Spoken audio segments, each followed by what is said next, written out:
항상 사랑하고 존경하는 시청자 여러분, 안녕하십니까? 시사 깡통입니다. 내년 4월 재보궐선거는 꽃 말개에 있는 재보궐선거로는 이례적으로 서울시장과 부산시장이 걸린 매우 중요한 선거인데요. 그런데 이 선거에 귀책 사유가 있는 박원순 전 서울시장과 오거돈 전 부산시장이 소속했던 정당인 민주당에서는 자신들의 당원 당규에 자당 소속 선출직 공직자의 귀책 사유로 인해 재보궐선거가 실시된 경우에는 해당 재보궐선거에 후보자를 공천하지 않는다는 규정이 분명히 있음에도 불구하고 내년 서울시장 및 부산시장 재보궐선거에 후보자를 공천하려는 움직임을 보이더니 기어이 지난달 31일과 지난 1일 이틀 동안 해당 당규에 대한 개정 여부를 묻는 전당원 투표를 거쳐서 결국 해당 당규를 없애기로 하기로 했습니다. 이에 대해서 많은 사람들의 반발과 비난이 쏟아지고 있고 특히 그간 민주당을 지지했던 분들 중 중도층으로 분류되는 분들의 지지 철회가 쏟아지는 상황입니다. 그러나 이런 엄청난 호재에도 제1야당인 국민의힘은 제대로 된 반등의 기회조차 잡지 못하고 지지율이 지지부진한 상황인데요. 이런 상황과 맞물려 국민의힘 안에 있는 인사들이 아니라 윤석열 검찰총장과 최재형 감사원장, 얼마 전에 민주당을 탄핵당한 금태섭 전 의원처럼 국민의힘 바깥에 있는 인사들이 당내 선거 구도를 흔드는 이른바 킹핀이 되었습니다. 참으로 아이러니한 일이 아닐 수 없습니다. 애초에 윤 총장 같은 경우는 조국 전 법무부 장관과 후임인 추미애 장관과 연달아 갈등을 겪으면서 일찌감치 야권 유력 대선 주자 반열에 올랐다는 사실을 다들 잘 알고 계실 것입니다. 여기에 최 원장 역시 월성원 전 1호기 감사를 놓고 여권과 갈등을 겪으면서 국민적인 호감을 얻고 있어 잠재적인 대권 주자로 언급되는 상황이며 금태섭 전 의원도 서울시장 후보로 거론되고 있는 등 이 사람들의 행보에 많은 분들의 이목이 쏠리고 있는 상황이 국민의힘 입장에서도 그다지 달가울 리가 없을 텐데요. 이처럼 정부에서 일하고 있거나 여당을 몸담았던 사람들이 제1야당의 대선 주자와 서울시장 후보로 부각되는 보기 드문 상황이 연출되는 것은 그만큼 국민의힘이 매우 조직력이 취약하며 제1야당으로서 제대로 된 역할을 하지 못하고 있다는 방증으로도 해석됩니다. 실제로 국민의힘은 김종인 비상대책위원장이 지난 6월 취임한 뒤 대선 주자와 서울시장 후보로 이런저런 인사들을 띄우려고 노력하고 있지만 정작 국민의힘 내에서는 아직 국민들의 시선을 확 끌만한 인물들이 보이지 않는 상황입니다. 그렇기 때문에 국민들의 주목을 받고 있는 이 세 사람을 국민의힘이 영입해야 한다는 말도 나오고 있습니다.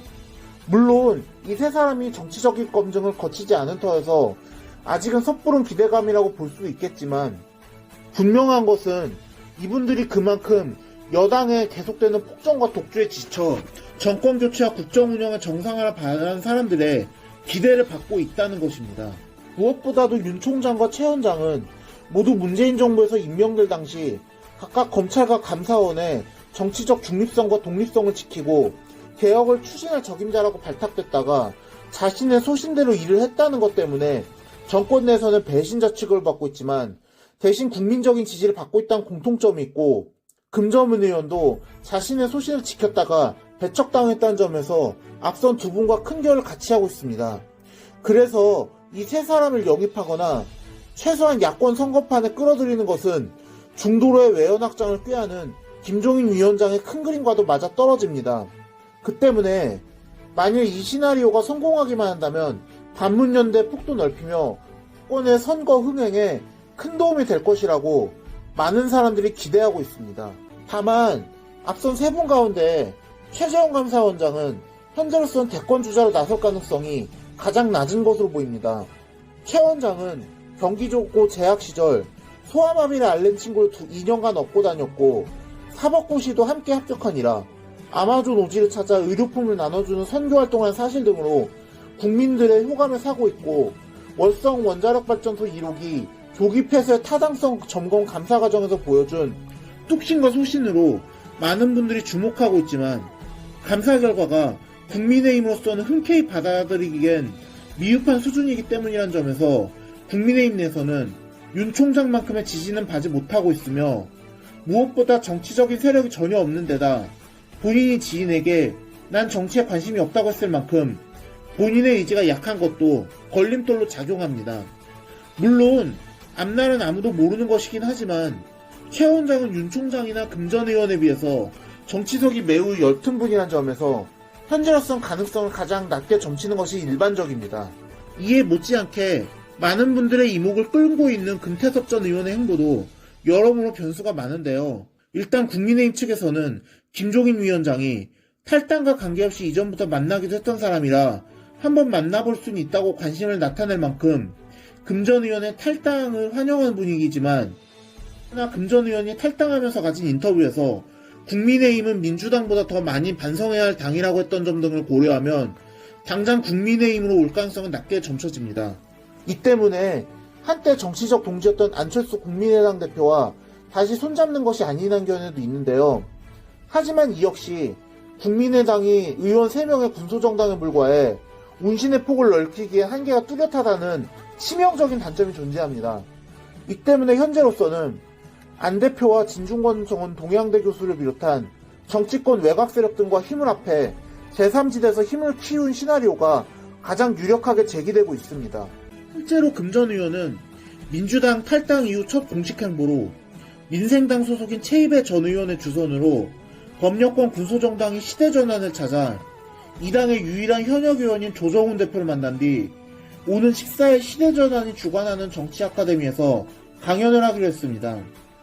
여기에 나흘 뒤인 18일에는 여의도에서 열리는 국민의힘의 초선 의원들의 모임에도 연사로 참석해 강연을 진행한 후 이 모임을 참석한 국민의힘 의원들과도 토론을 가질 예정이라고 합니다.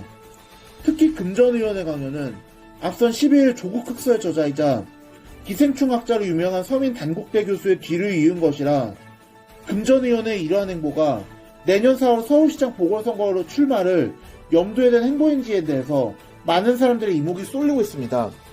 특히 이런 움직임은 앞서 말씀드린 금 전 의원의 제3지대 활동 시나리오에 힘을 싣고 있기도 합니다. 또 국민의힘 측에서는 이런 움직임을 통해서 야권 빅텐트론의 분부를 지키는 것으로 보이는데요. 또 국민의힘 선거 전략통으로 꼽힌 한 의원은 언론 인터뷰에서 윤 총장, 최 원장, 금 전 의원 모두를 포괄하는 반문연대를 구성해 서울시장과 정권교체 시를 실현한 시나리오를 구성하고 있다고 말했다고 합니다. 아무튼 재보궐선거가 다가오는 2020년 11월 현재 정계에서는 물밑에서 합종연행이 진행되고 있는 것으로 보입니다. 특히 이번 재보궐선거, 나아가 내후년 대선에서는 지난 총선에서 이루어지지 못했던 문재인 정부에 대한 제대로 된 심판이 이루어져야 한다는데 많은 사람들의 공감대가 형성되고 있는 만큼 야권의 반문 빅텐트론에 시간이 가면 갈수록 사람들의 힘이 실릴 것으로 보입니다. 오늘의 영상은 여기까지였습니다. 들어주셔서 감사합니다.